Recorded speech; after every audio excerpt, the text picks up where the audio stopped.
Hi guys, Dorothy here, professional astrologer. Today I'm going to talk about the new moon in Gemini, which is on June 13th.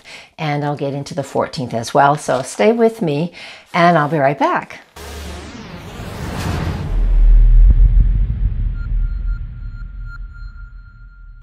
All right, guys, welcome back. Thank you for joining me today.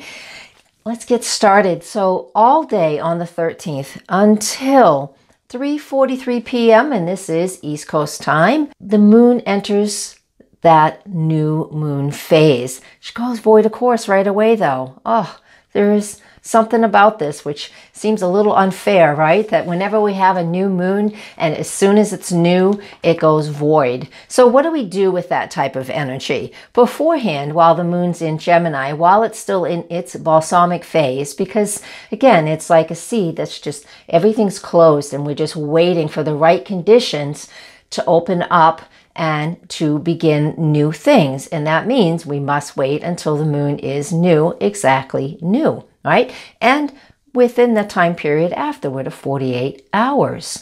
So, all right, that's all the science of it. I haven't really told you much about what we can do with it. So we're talking things out, right? Moon and Gemini in that balsamic phase, talking, thinking things through, working stuff out. Whenever the moon is Gemini, that is how we process our emotions and our feelings. It's an overall feeling, won't affect everybody, but we'll notice people are much more chatty and sharing more things than ever before, especially if they have something on their mind that they can't tell really their significant other. Who hasn't been standing in the grocery store line and somebody just tells you everything about their history in like 2 minutes and you're never going to see them again and you know more about them than you do your own family, right? That is a way this balsamic moon in Gemini can behave, right? We might get that from people who are not being very conscious about their own environment and how they're feeling. So that's a piece of it.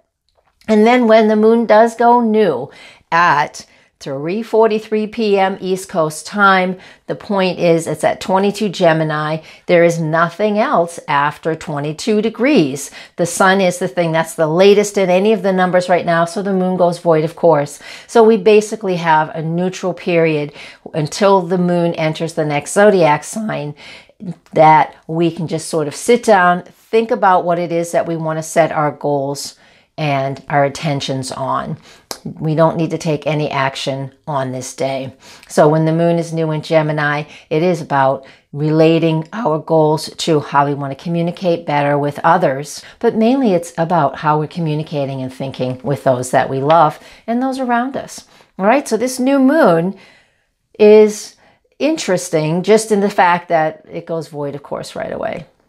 So think things through. Don't have to do any acting on it until you feel inspired to take action.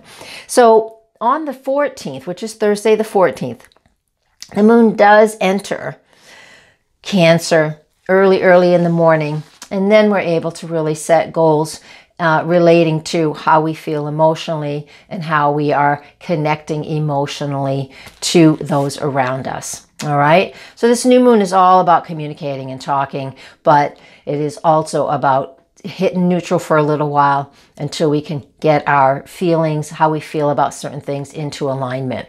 And during these 2 days, Venus moves into a new sign. She moves into Leo. So yeehaw. Venus in Leo is fun and it's showy and it's very charismatic. Did I say that right? Yes, I did. So we have an opportunity with Venus in Leo to have an awful lot of fun and excitement relating to the things that we love. Thank you for watching. Blessings. Namaste.